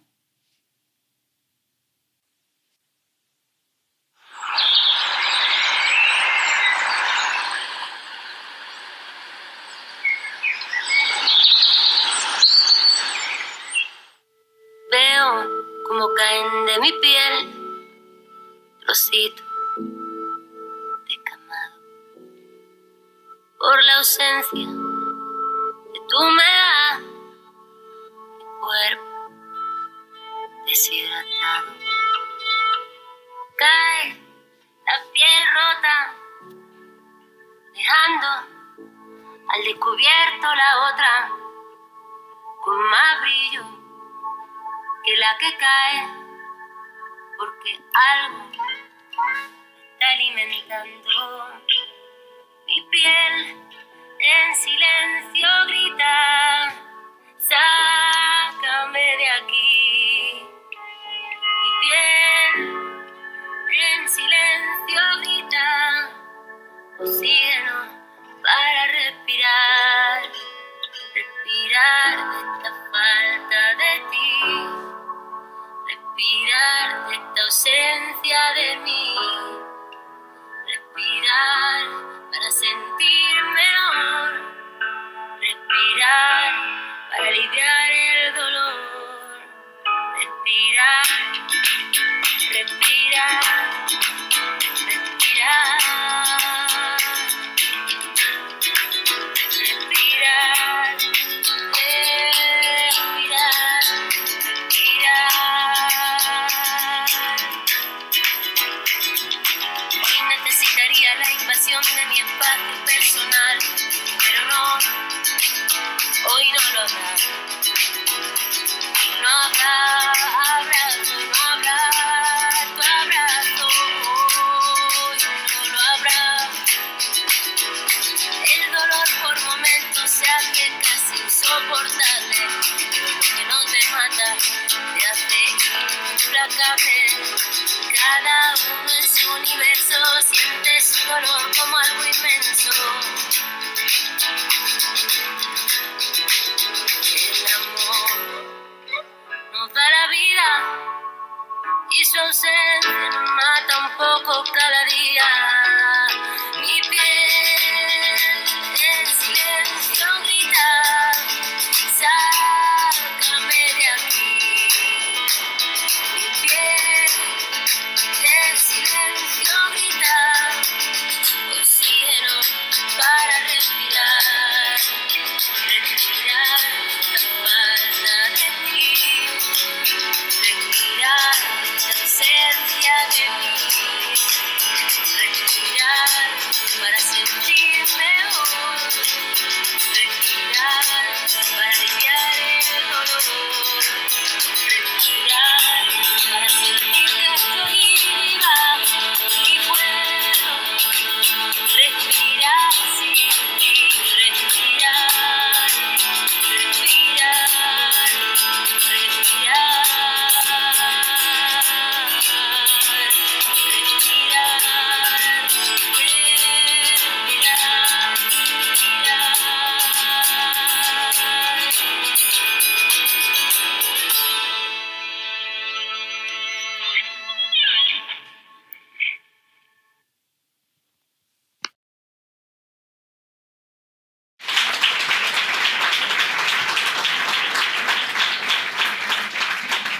Bueno, además ha terminado con una diapositiva. Estamos en el mes de la concienciación del duelo perinatal, por eso nos veis algunas que llevamos los lazos. E iluminamos el pasado domingo, fue el día 15, el Día Internacional del Duelo Perinatal.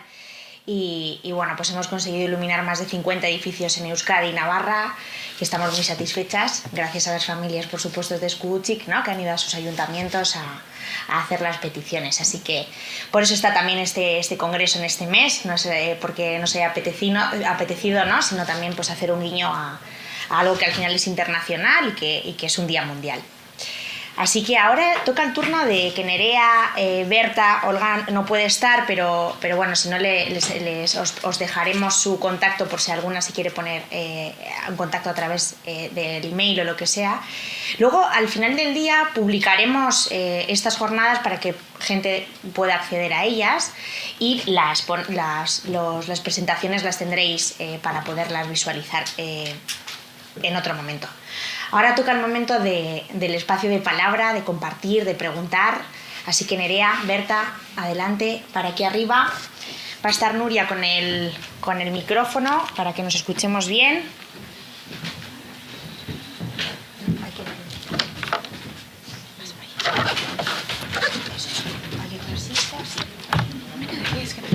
Sí, muy bien. Pues ahora. Bueno, vamos a hacer repaso. Nerea nos abría camino, ¿no? en la violencia obstétrica de forma histórica. Berta nos ha hablado de trauma, ¿no? De parto traumático. Sí. Berta se quiere quedar de Me pies. quiero quedar de pie. ¿Si os parece bien? Venga, sabemos que es complicado, hay que romper el hielo. Vamos a compartir. El año pasado compartimos un montón y yo creo que eso fue lo que se llevó. La gente lo que nos decía era sobre todo el espacio, ¿no? que tuvimos de compartir, de lo que hemos vivido cada una en vuestra asistencia también, ¿no? Como sanitarias, como psicólogas. Venga, pues vamos a arrancar por aquí, Irene. Gracias, Irene. Hola, gracias. Yo tenía una pregunta. Ponte de pies y preséntate, porfa. Hola, yo soy Irene, matrona de Basurto. Y nada, quería hacerle una pregunta porque has comentado que las mujeres a veces cuando narran de nuevo su historia se están retraumatizando y no tengo claro que a veces, o sea, ¿cómo podemos identificar esto, no? O sea, porque a veces vienen y te lo vuelven a contar y bueno, pues quizás eso, esté pasando esto y no tengamos la visión de ver que no le está ayudando volver a contarlo. No sé si me puedes ayudar un poquito con ese tema. Es la pregunta estrella, ¿no? Sí, ¿Me oís así? Sí. Vale, Sí. pues entonces tiro así. Venga, va. No sé si... ¿Sí? Vale. Es la pregunta estrella, ¿no? Cuando una mujer te lo trae ella, ya te está diciendo que necesita hablar de ello. ¿Qué es lo que nosotras podemos hacer como estando en el otro lado? Escuchar plenamente y habernos trabajado para que no vean nosotras ese impacto que nos daña, ¿no? Eso es lo que sí le podría traumatizar probablemente. Pero el hecho de que ella lo traiga, lo cuente y tú estés para ella, solo para ella, escuchando plenamente, la potencia que transmite un profesional es brutal de cara a sentirse escuchada, acompañada. Entonces, probablemente no te vas a escuchar, o sea, no te vas a equivocar. Sí que nos equivocamos cuando tenemos prisa, ¿no? Yo os hablaba antes de mi cuñada, ¿no? Que sufrió una experiencia de parto muy traumática y en cuanto fue a su primera revisión de suelo pélvico, le dijeron, ¿vas a denunciar? No corras, déjame integrarlo, no, todavía estoy viendo a ver qué me ha pasado. No, a eso me refiero con no correr. Pero si ella lo trae, es porque ya siente que es un espacio bastante seguro. Si encima ella lo trae y tú dices, espera un momento, vamos a cerrar la puerta y me voy a sentar aquí a tu lado. ¿Sí? Voy a estar aquí a tu lado escuchándote y te voy a mirar. Ya estás. No es lo mismo que escucharlo desde el otro lado de la mesa, con mucha distancia, no es lo mismo. Hay que poner ahí todo lo que tenemos. No sé si te contesto o no te contesto. Y viendo casos y no sé si siempre me contestas. Pero, vale. Si se te ocurre algo más, dime. Si te puedo ayudar. Es que tengo la sensación de que hay muchas veces que la mujer tiene esa necesidad igual de narrarlo una y otra vez, sin necesidad, y evidentemente no se la vas a quitar, ¿no? Pero no sé si ahí, o sea, pasan meses y la mujer sigue en el mismo sitio. ¿Por qué sabes que está en el mismo sitio? Porque te sigue contando todo exactamente con la misma, no sé, con la misma sensación vivencial, ¿no? Perdón. ¿Sí? ¿Tú crees que sigue en el mismo sitio? ¿Me has preguntado? ¿Cómo es para ti contármelo? Ya me lo contaste la otra vez. Me gusta mucho que me lo cuentes. Es importante que lo cuentes. ¿Estás en el mismo sitio? ¿Qué necesitas de mí? Vale, me quedo con eso. Sí. Gracias, Irene. Sí. Bueno, pues yo soy Manuel Mes, una enfermera jubilada que siempre tenemos que estar al día de todo, no como personas, sino también que tenemos gente alrededor que podemos echar una mano, la amiga de alguien o alguien que cuentas. Pues yo cuando has estado hablando de esto, de pronto me ha surgido un recuerdo traumático que yo no pensaba que mis partos habían sido traumáticos.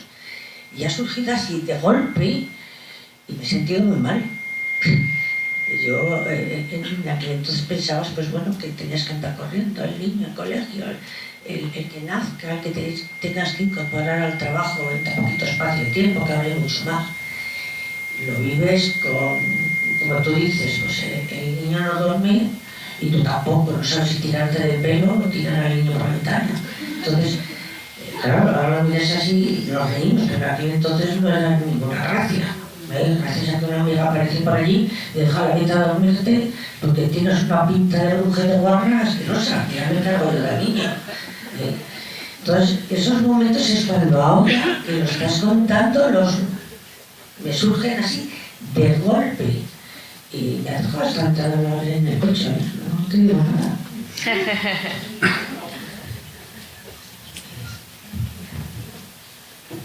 ¿Necesitas algo de mí? Cuando termine la clase te lo diré porque ya se me está pasando un poco aquí, pero sí te pones a la mente por la mente. Ahora mismo te la doy. Estaba aquí y me estaba escuchando, pero una puntada ahí o cosa. Yo también estaba con esa punzada. Gracias por traerlo. Muchas gracias, porque igual hay otras que también lo habéis sentido. Yo me he tomado unos cigarros de rescate para ir. Esto toca, y es verdad que todas hemos vivido experiencias, todas no, pero partimos también probablemente de nacimientos muy traumáticos, ¿vale? Cada una. Entonces, hayáis dado a luz, hayáis sido una experiencia maravillosa o no, puede que nos toque. Y luego está todo ese trabajo transgeneracional, ¿no?, de otras mujeres anteriores a nosotras que también han sufrido violencia obstétrica. ¿No? Nerea nos ha contado de dónde venimos y toda esa historia es nuestra, ¿no? ¿Cómo has dicho que es tu nombre? Manuela. Si está bien para ti, me gustaría darte un abrazo. ¿Sí?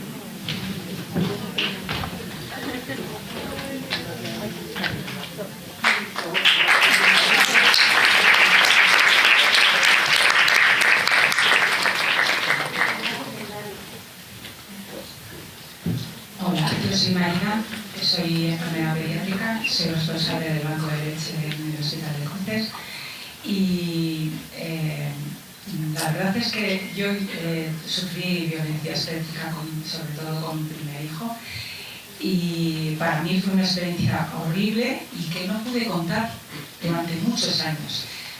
Cuando empecé a darme cuenta y a contar, cuando tuve otras madres que me contaban sus historias de violencia obstétrica. En ese momento fue cuando yo, ¡guau!, lo rompí. Y cuando empecé a hablar de lo que me había sucedido y a entenderlo y a, bueno, asimilarlo, ¿no?, de alguna manera. La verdad es que ahora me he dado cuenta de todo ello cuando tú estabas hablando. Gracias. Gracias a ti, María.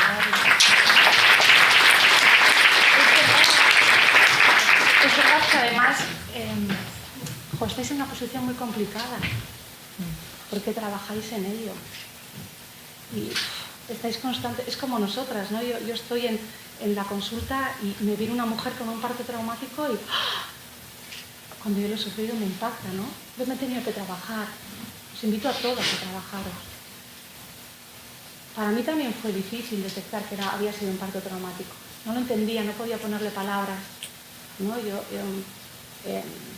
me he reactualizado luego, como os decía, y me contaban lo que era la disociación y yo decía, hostia, si eso es lo que a mí me pasaba en mi parto.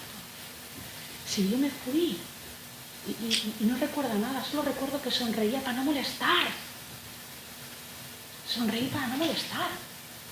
Acordaos de esa historia de esa abuela que me decía, ¿no?, pijama limpio para el médico. No quiero molestar aquí. Claro, es difícil. Yo os decía, hay diferentes grados de conciencia con respecto a lo que nos ha pasado. Pero yo os invito a todas a hacer un proceso de terapia, a recolocar todo eso. Tenemos que contar mucho nuestros partos, mucho. Cada vez más. Yo sigo contando mis partos y mis hijas tienen 14 y 11. Y lo sigo contando. Si cada vez que hay alguien que me quiere escuchar es maravilloso. Es maravilloso. Y te puedo asegurar que no es igual que cuando cuento la primera vez, ni la segunda, ni la tercera.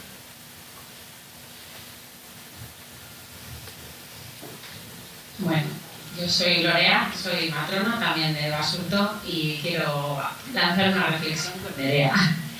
En esa línea, ¿no?, cronológica de un montón de siglos que has lanzado, yo soy de vaso medio lleno, ya sabes, porque no lo ves. ¿Cómo ves la reciente incorporación de la feminidad en ese modelo biomédico también a manos de las obstetras, ¿no? Quizás, no sé, yo quiero ver que hay un cambio y ahora un poco, ¿no?, en esa cronología que has dicho, me gustaría, no sé, a ver qué opinas, ¿no?, de que realmente la obstetricia, también en el modelo biomédico, esté volviendo a manos femeninas. Sí, además este año, bueno, yo creo que ya no sé, porque no sé en qué año me pasan las cosas. Yo creo que este año, en marzo, me contactó una periodista de Gara, porque desde hacía 200 años no se había creado un instrumento obstetricio por parte de una mujer. Y entonces me hizo una entrevista pues para contarle todo esto con ese, vamos a decir, a partir de esa noticia, 200 años. ¡Ojo! Por supuesto que está pasando esto, pero ahora, o sea, ahora 2023, porque en 2023 también hemos tenido la noticia que se ha hecho la primera investigación con sangre de regla en una compresa, en 2023. Entonces, sí que se está incorporando, claro, a nivel histórico, si me dices que mire, es un suspiro de todo, pero sí, bueno, vamos a ser optimistas y es verdad que sí que hay un cambio que hay que trabajarlo más y incorporar otras cosas que se han perdido, más relacionadas con el cuerpo, más relacionadas con otras prácticas que hacían las mujeres ya, porque muchas veces yo también cuando hablo de duelo parece como que tenemos que inventar cosas. Vamos a ver, aquí en la cultura vasca se ha vivido la muerte siempre muy de cerca. Los muertos siempre han sido hijos de la casa. Y luego ha venido la sociedad posmoderna, nos ha roto, ¿no?, con ese pasado. No es una cuestión tanto de innovar, sino también de mirar un poco para atrás, de buscar. Y hasta hace muy poco, en el siglo XX, a los bebés que nacían o que nacían fallecidos, que no eran bautizados, como no se les podía enterrar en un cementerio, porque la sociedad vasca, también tremendamente católica y cristiana, se les enterraba en los aleros del baserri porque eran hijos de la casa. Entonces, no es una cuestión tanto de innovar, que también, o sea, maravilloso, y de hacer nuevas cosas y de incorporar nuevas perspectivas, sino de mirar un poco porque hemos tenido el poder en esto. Éramos nosotras, era un misterio femenino. Seremos las que parimos, pero éramos las que ayudábamos, las que estábamos, las que aconsejábamos, las que cuidábamos. Entonces, sí que hay un cambio, y yo creo que también hay una mirada más hacia el cuerpo, que tiene esa relación, ¿no?, con cómo se hacía antes, y que ya no tiene ese imaginario social, como os he dicho, que se creó en el siglo de la Ilustración, donde era la naturaleza versus el conocimiento, los hombres versus las mujeres, y estaba muy denostado, ¿no? Bueno, todo lo que sea natural, todo lo que sea de la naturaleza. No, lo importante es la teoría, el libro, y yo creo que eso se está rompiendo, sí, por supuesto. O sea, no quería ser pesimista. De hecho, he quitado muchas cosas, pero sí que me parecía como muy relevante como algo tan potente como la violencia obstétrica, que incluso se niega a día de hoy, o sea, algo tan potente, tiene como esos dos puntos a donde podemos llegar, ¿no? Y que tiene que ver tanto con las que ayudaban como con las que parían. Pero sí, optimismo. Están cambiando las cosas, es verdad. Y bueno, están cambiando los profesionales, nos estamos especializando mucho más. Y ya que estoy... ¿Eres autónoma, Berta? Sí. Bien. Las autónomas, las psicólogas autónomas, estamos dadas en el mismo IAE de alta que las antropólogas. Y no existe gabinete de antropólogas. O sea, y yo llevo muchos años en terapia, 10 años, soy apología de la salud mental y de la terapia, me parece súper importante. Pero luego también está la estructura. O sea, está muy bien cuidarnos a nosotras mismas. Yo lo hago hace mucho, luego me pasó mis 4 pérdidas gracias a que ya estaba yo en mi caminito, porque si no, no sé qué habría sido de mí. Pero también somos comunidad, también somos tribu, también hay una estructura de poder, también hay un sistema que nos violenta y yo os animo a trabajarnos y a mi hashtag es poco quemamos, a hablar, a gritar, a juntarnos. Es verdad, o sea, lo personal, por supuesto, lo primero, pero lo colectivo, somos la mitad de la población del mundo. Ya está. No me has preguntado esto, pero no quería.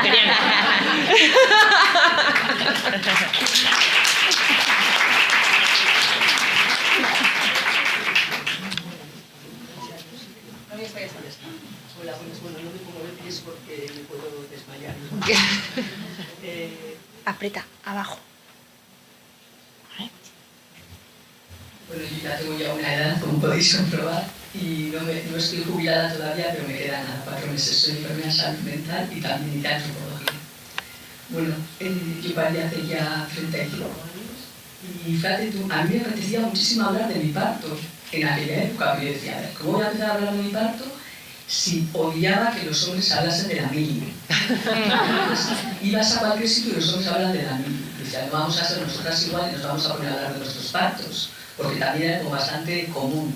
Luego que empezaban a hablar de mi parto, no sé qué, y decía, no, esto no puede ser, o sea, no quiero repetirlo, porque si no nos estamos quejando de ellos, ¿no? Estaban con la mili. Pero luego cuando ya los años he oído hablar desde el trabajo de la violencia obstétrica y lees casos, o sea, no me puedo creer, o sea, la cantidad de relato, de narrativa que surgiría de aquí si empezamos a decir, pero bueno, o sea, ya en un parto, en el otro, de gente, de parientes. O sea, es que me parece que es como que hay que reivindicarlo exactamente, ¿no? Que empezar ahora a hablar de esto y a ver si me parece la bomba. O sea, no sé, que haya enfermeras, ¿no? Desde, pues yo qué sé, la episotomía, el punto para el marido, cosas que estoy viviendo que no había yo en mi vida.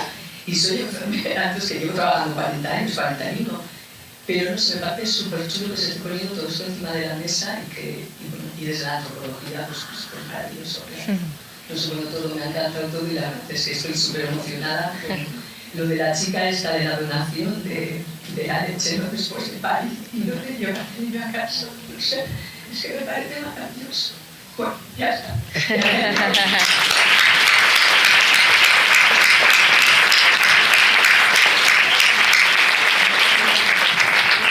Gracias por emocionarte. Muchas gracias por emocionarte y por dejar.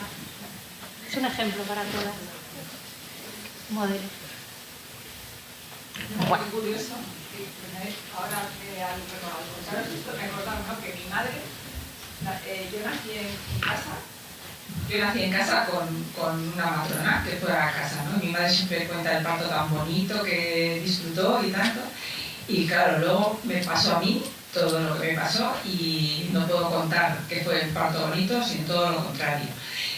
Y luego mi hija daba luz hace un mes y ha contado lo maravilloso que ha sido su parto, lo respetado que ha sido, y bueno, me alegro muchísimo, ¿no? Porque como tú dices, Nerea, ¿no? Se va cambiando y las cosas pues pueden hacer de otra manera y se hacen de otra manera. Así que ahí está, ¿no? Toda la evolución que hemos tenido.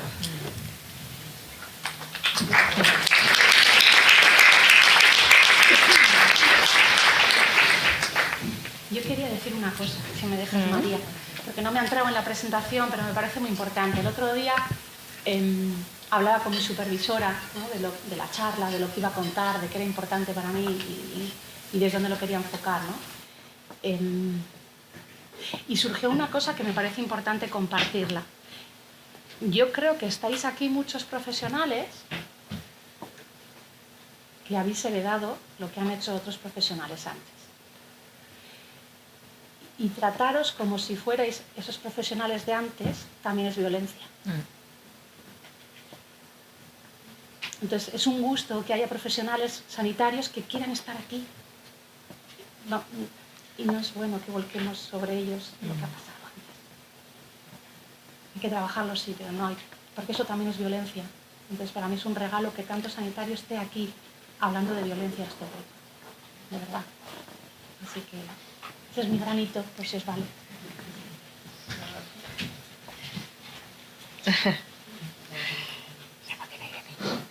Uno, dos. Yo quiero traer una idea que suelo dejarla también, creo que el año pasado también la dejé. La responsabilidad... Nerea, preséntate. Hola. Soy Nerea, soy socia número 33 de Scoochie, soy fotógrafa perinatal. Que yo quería dejar una idea también encima de la mesa por mi propia experiencia y por la experiencia que estoy teniendo ahora de crianza, ¿no? Soy madre de 2 niñas, entonces me parece importante y como sociedad tenemos la responsabilidad de hablar a nuestras niñas de todo lo relacionado con lo sexual, porque el parto es sexual, la lactancia es sexual. Entonces, siempre tendemos a... No le voy a contar esta puta mierda, perdón por mi francés, porque le voy a condicionar, ¿no? No le voy a contar pues la mierda que son algunas relaciones sexuales, no le voy a contar la mierda que son algunos partos, no le voy a contar pues por no sacarle de esos mundos de yuppie. Pero, por favor, tenemos la responsabilidad de contarles a nuestras niñas qué es lo que hay y qué es lo que pasa en la vida de una mujer desde su primera regla, o bueno, incluso antes, ¿no? Hasta, bueno, pues la menopausia, yo que me estoy acercando ahí y estoy aterrada, ¿no? Porque nadie me habla de ello y es como, Dios mío, ¿qué me va a pasar? Ya. Pero bueno, una vez más me encuentro en que tengo que empezar a bucear qué es lo que me va a pasar, porque mi madre no me cuenta pues cómo se sintió ella en la menopausia, ¿no? Entonces, mujeres, contemos a las que vienen sobre nuestros procesos, con toda la normalidad, con todo el cariño, para que puedan saber distinguir qué es lo bueno y qué es lo malo, y cuando sea malo, pues poder pedir ayuda. Pero si desconocen, les va a costar discernir qué es, si es normal lo que les pasa o no. Entonces, responsabilidad con nuestras niñas y niños, por favor. Eso es lo único que pido.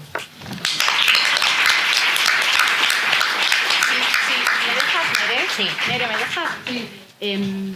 Estoy totalmente de acuerdo contigo, pero voy a poner un pero.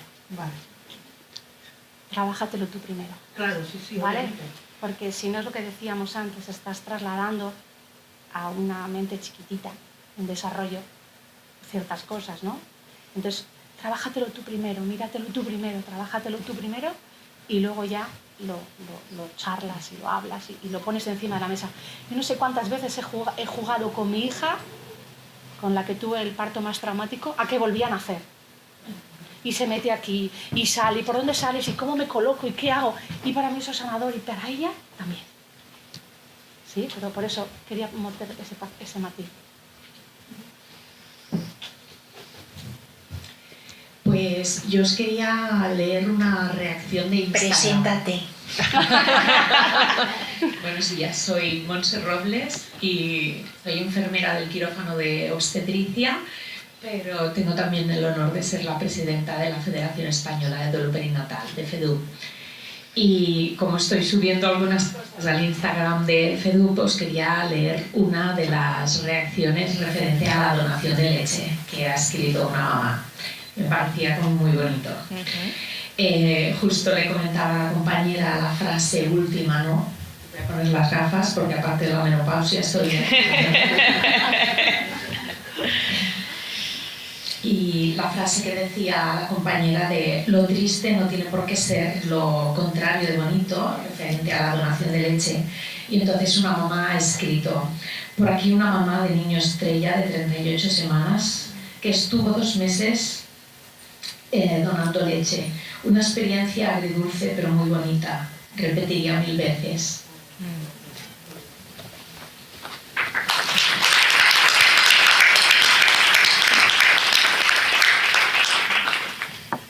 Y es un punto y aparte porque esto me parecía como que necesitaba ese cierre, ese momentito de silencio, pero sí que quería añadir a lo que compartía también Nerea, referente a las reglas y a todos esos momentos. Mi hija también ha jugado a cómo sería nacer de mí, porque no nació de mí, y a eso hemos jugado juntas y sería para otro tema, esa maternidad, pero está desarrolladísima, tiene 11 años, es más alta que yo, con eso os lo digo todo. Entonces lleva ya 2 años y medio de regla. Y entre lo que yo le he podido explicar y un libro que se titula La Mola, no sé si lo conocéis, pero claro, ella sí está también el semen mola. Ella ha llevado ese libro para su momento de lectura en clase. Y en una semana tengo tutoría con la profesora porque dice que igual vamos demasiado pronto con ese tema. Y claro, yo le voy a tener que explicar a la tutora que siento mucho que la niña hable con naturalidad de sus reglas y su tampons y tal y cual, porque es que ya lleva 2 años y medio con su regla, ¿no? Entonces, me parecía importantísimo.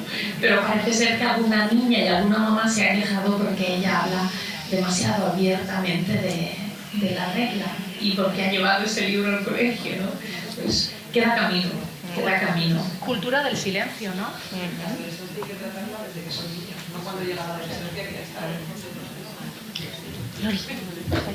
Nuria, Y también aparte de... Yo no gano nada con esto, ¿eh? Pero tiene otro libro, Marta, que es Tu cuerpo mola, y a mí me ha gustado más el de Tu regla mola, para tener una conciencia de cuerpo muy chula. Para las niñas y los niños está genial. Si os apetece, creo que es un libro barato y que es... Y está muy chulo, ¿eh? La verdad es que para leer adultos, niños, adolescentes, todos. Tu cuerpo mola se llama. Hola, buenos días. Yo soy Nagor Uriarte, soy psicóloga, sexóloga y embrióloga clínica. Bueno, gracias a todas y a Skuchik por el congreso, me está gustando un montón. Quería hacer dos dudas o reflexiones, no sé cómo llamarlas. La primera, porque no sé si lo habéis tenido en cuenta otras veces o lo vais a tener en cuenta más adelante. Claro, cuando hablamos de violencia obstétrica, a veces pienso, y esas mujeres a las que yo acompaño, a las que les ha costado un montón embarazarse, están en ese proceso de embarazo, y desgraciadamente hay veces que el bebé fallece, ¿no? Esas actitudes que los profesionales hacia ellas, que pueden generarles culpa, eso también sería violencia obstétrica, ¿verdad? ¿O no? No lo sé. Porque siempre hablamos de violencia obstétrica, casi yo me meto en el parto, igual lo hago mal, ¿eh? Parto, posparto, pero esa experiencia de embarazo en la que no se les entiende, en las que esos miedos que pueden tener por perder ese bebé que tanto les ha costado tener y la gente le dice, es que tienes muchos años, es que ha sido un poco tu culpa por posponerlo, eso también sería parte de la violencia obstétrica, ¿no? ¿Cómo le llamaríamos? No es parte de la violencia obstétrica, esto lo lanzo así para que lo reflexionemos, 1. Y 2 sería, bueno, en cuanto a la educación sexual y todas estas cosas en el cole, no cole, los padres, bueno, como sexóloga diría que la base de la educación sexual, cualquier educación es conócete, acéptate, y solo si te conoces y te aceptas vas a ser capaz de disfrutar con lo que quieras disfrutar y entender lo que no te gusta. Esto lo podemos extrapolar a todo lo demás. Entonces, quizá más educación sexual, independientemente de la edad de tus hijos o de tus hijas, sería lo mejor, porque eso nos va a empoderar, tanto si nos sentimos niños como si nos sentimos niños. Entonces, bueno, yo aquí propongo una danza, que por favor eduquemos en educación sexual, porque va a ser la base de todo, de evitar violencias obstétricas, de evitar, bueno, pues cualquier otro tipo de violencia hacia las personas. Así que, 2 puntos, por favor, a ver cómo hacemos con eso, ¿vale?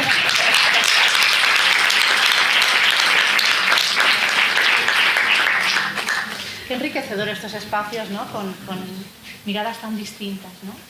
Qué bien que estés aquí tú también, Nagore, esa parte, ¿no? De sexualidad que la conoces tanto. Así que aprovechar para hablar mucho. Estamos reaprendiendo, como os decía, ¿no? Y reconstruyendo. Y qué guay, qué ricas con Nagore. Ahora te cojo el guante de la primera, ¿vale? En el duelo perinatal, que hay miles de casuísticas, perinatal, llamamos perinatal, pero está gestacional, perinatal, neonatal, luego infertilidad, o sea, hay luego de repetición, o sea, hay muchísimas nomenclaturas para una realidad llena de casos y encima silenciada, tabutizada y, dependiendo qué y cómo y cuándo, estigmatizada. O sea, es una bomba de relojería.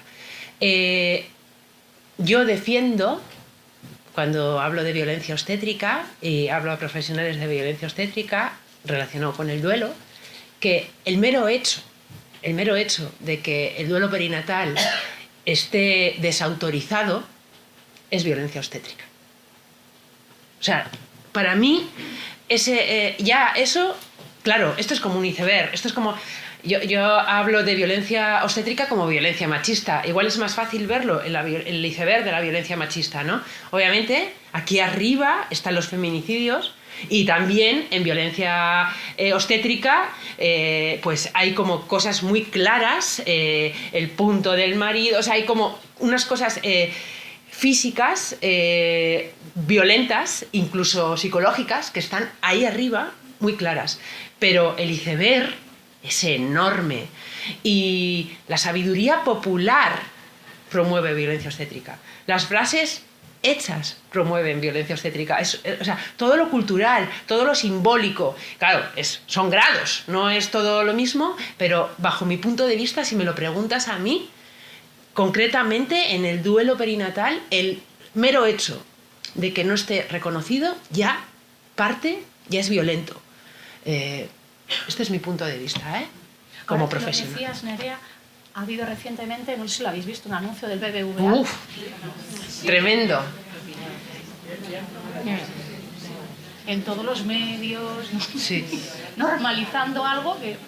Sí. Bueno, casi que nos han hecho un medio favor, porque se puede utilizar ese anuncio para ir punto por punto, porque uno de los problemas de la violencia obstétrica, como de la violencia machista, bueno, tenemos casos Rubiales, hace nada, es que está normalizado toda la vida, ¿no? Es lo que más oímos. Siempre ha sido así, toda la vida así, siempre ha funcionado así funciona bien, ¿por qué quieres cambiar? Entonces, en el fondo yo lo uso porque no pita.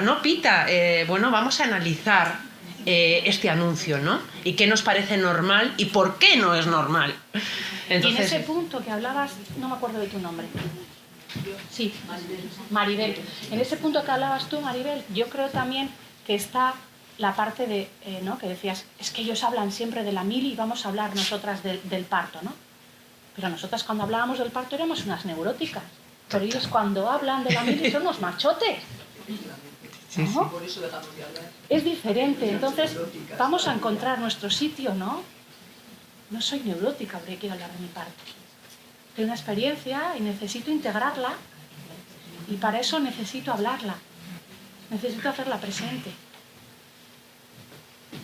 El término histérica. Claro. Ahí viene. ¿De dónde viene?